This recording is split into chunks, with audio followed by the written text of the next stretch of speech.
It's just a thought. But another thing is, so you have 2 kids, right? I do. Yep. You have 2 kids. And what are their ages? My son is 10 and my daughter is 6. Okay.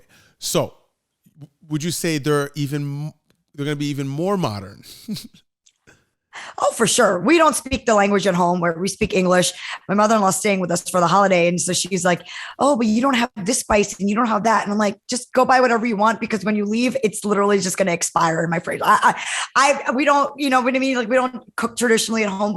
We're very modern Indian family, and our kids are going to be even more kind of integrated into the culture, but they're creating their own culture is the way I see it.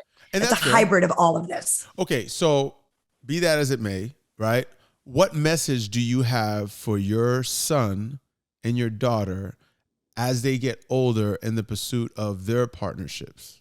For me, it's making sure that somebody makes you feel special, happy, equal. It's more so the feeling of what they do for you, or like how they help you, and that's it. And vice versa. You have to be able to contribute that back to your partner as well.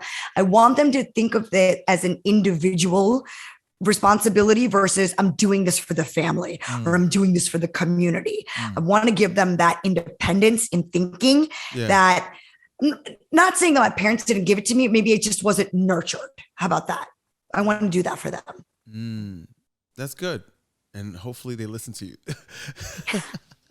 At the end of the day, so like we also work with LGBTQ plus individuals as well, because at the end of the day, I think there's way more nuances. I mean, you know, in any community, immigrant or not, like African-American communities, Hispanic communities, there's a lot of cultural shared experiences that we have that I want to stay. So just because I'm from a certain part of India versus another part, it doesn't need to be that granular. But somebody who understands growing up with parents that speak a different language, or growing up where in a rural part of America where people didn't know the food I was eating, getting that vibe essentially of who I am as a person.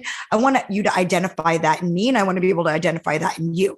It happens to be that, you're going to cluster into your individual communities, but that's what I want from my kids, is that if you find that person who fulfills you and makes you happy, and they also happen to have a shared experience in upbringing and language, that's going to make it even more better. Absolutely.